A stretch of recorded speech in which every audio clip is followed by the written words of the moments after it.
Anchorage, Alaska. It's one of the most beautiful and unique cities in America. But let's be real, it's not for everyone.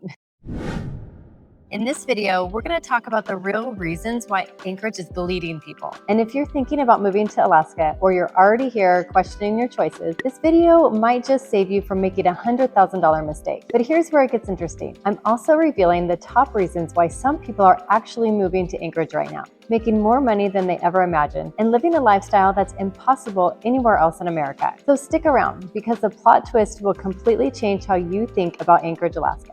Let's start with the elephant in the room, money, because this is probably going to be your biggest shock if you're not prepared for it. The Anchorage Economic Development Corporation just released in 2023 cost of living index, and it hit 123.7. Let me put that into perspective. If you're spending $4,000 a month in most American cities, you're looking at about a $4,948 in Anchorage. That's almost $1,000 more every month just to live the same lifestyle. And it's not getting any better. So prices went up 1.6% just this past year, and food costs jumped almost 1% in 2 months. That's your grocery bill getting more expensive, basically every time you go shopping. Now, energy costs actually went down a bit overall, but don't get excited yet, because heating your place in the winter is still going to hurt your wallet. We're talking potentially $300 to $500 a month during the coldest months. So let's talk about housing, because this is where it gets real. The typical house in Anchorage is currently around $407,000. If you want to rent instead, you're looking at an average of $1,700 a month. Now, before you freak out, that's not necessarily crazy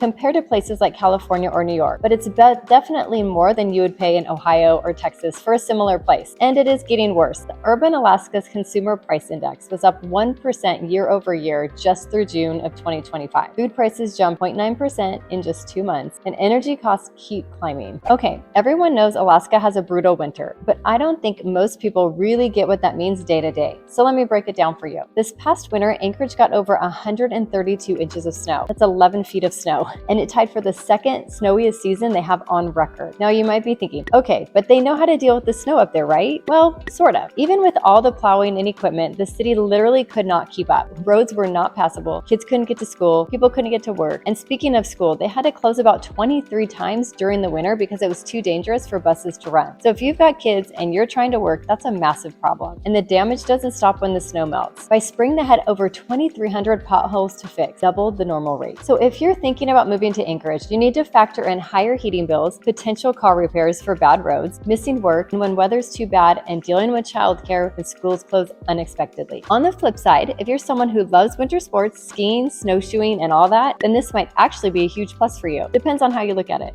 All right, this next one is hard to explain if you've never experienced it, but it's a big deal for a lot of people. In the middle of winter, Anchorage gets about 5.5 hours of daylight total. Think about it. You wake up, it's dark. You drive to work, it's dark. You eat lunch, and it's twilight at best. You leave work, dark again. You're basically living in darkness for months. Now, for some people, they're totally fine with this. For others, it really messes with their mood and energy. The good news is that it's totally treatable. Light therapy lands cost a few $100s. Vitamin D helps, and staying active makes a huge difference. But do you need to be prepared for it and have a plan? Yes. The crazy part is that summer is the complete opposite. We're talking of 19 hours of daylight in the summer. You can play golf at 10 p.m., have barbecues that go until midnight, and do outdoor stuff basically all day long. A lot of people say that the amazing summers make up for the dark winters. Here's something that sounds obvious, but hits harder than you'd expect. Alaska is really far from everything else. Anchorage is about 1,400 miles from Seattle, and there's basically nothing but wilderness in between. You want to visit family for the holidays? Well, I hope you've been saving up, because flights from Anchorage to most places in the lower 48 are going to cost you about $400 to $600 minimum. And that's if you book in advance. Last minute flights or busy travel times, you could be looking at over $800 per person. For a family of 4 trying to visit grandparents for Christmas, you might be spending $4,000 to $5,000 just on flights. And that's before hotels and rental cars and anything else. A lot of families end up only visiting families every couple years instead of every year because it's just too expensive. And it's not just travel. Online shopping has become a whole thing. Sure, most places will ship to Alaska, but it takes way longer, like 7 to 10 days instead of 2 to 3. And some stuff won't ship there at all, or they charge you crazy shipping fees that sometimes cost more than what you're buying. All right, this one's tough to talk about, but I have to be honest with you. Alaska overall has way higher violent crime rates than most states. Some of this is concentrated in certain areas and involves specific situations, but it's still something you need to be aware of. The good news is that community and the police are working on these issues. It's not like people are just ignoring it, but it's definitely something to factor into your decision, especially if you have kids or safety is a big concern. Are you thinking about relocating to Anchorage, Alaska? Well, I've got just the thing for you. My team and I have taken the time to create the ultimate relocation guide, which is meant to save you hours of research. I've linked it below. From top employers to the best hospitals and a boatload of other things you need to know before moving. Just click the link in the description at the top pinned comment. I hope it helped. But wait, why do people actually stay here? So before you write off Anchorage completely, I need to show you the flip side, because there are some genuinely compelling reasons why thousands of people not only stay, but actively choose to move to Anchorage. First off, Anchorage's airport is literally the 4th busiest cargo airport in the world. We're talking about beating places like Hong Kong and Frankfurt. They added 5 new cargo companies just this past year, and cargo volume grew by 5%. What does that mean for you? Jobs. Lots of good paying jobs in aviation, logistics, cargo handling, and all that stuff. If you're in any of these fields, Anchorage might actually be one of the best places in the country to work. Healthcare is another big one. Alaska has an aging population and not enough medical workers. So if you're a nurse, doctor, or work in healthcare, you could probably name your price. Demand is high. The unemployment rate in Anchorage is actually lower than the national average, sitting around 3.8 to 4.4. So if you're in the right field, finding work isn't the problem. The problem is everything else that we just talked about. Here's where Anchorage gets really interesting. The city has 223 parks and over 250 miles of trails. And these aren't just summer trails. They're maintained all year long. You can literally finish work at 5 p.m. and go cross-country skiing by 5:15, or biking along the coast, or hiking. It's not like most cities where you're gonna have to drive for hours to find decent outdoor stuff. It's right here. Locals can enjoy skiing after work, biking the coastal trail during sunset, or fishing right downtown. If you're an outdoor person, this is pretty much paradise. Plus, Anchorage has about 305,000 people. So it's big enough to have restaurants and other stuff to do, but small enough that you can actually get involved and make a difference. A lot of people will mention the community feel and how neighbors actually help each other out. Here's where the money situation gets interesting. Alaska has no state income tax, zero, and Anchorage doesn't have a city sales tax either. If you're making $100,000 a year, you could be saving $4,000 to $8,000 annually just in taxes, compared to living in the high state tax. But wait, it does get better. Every year, Alaska literally pays you to live there. In 2024, every resident got $1,700 check just for living in Alaska, called the Permanent Fund Dividend, and it comes with oil money. So when you add it up, higher salaries in many fields, no state income tax, plus getting paid to live here, the money situation might actually work out better than you would have even thought. So there you have it, the complete picture. Yes, Anchorage has serious challenges with cost of living, brutal winters, isolation, seasonal depression, and crime concerns. These are all real issues affecting real families. However, it also offers career opportunities in growing industries and an outdoor lifestyle that's impossible to replicate in the lower 48. Significant tax advantages that can offset the higher costs. The bottom line is Anchorage isn't better or worse than any other place. It's just really different. It can be amazing if it fits your lifestyle and career goals, but it can also be really tough if you're not prepared for the unique challenges. So after hearing all of this, what is your gut reaction? Are you more interested in Anchorage now, or did some of these challenges make you pump the brakes?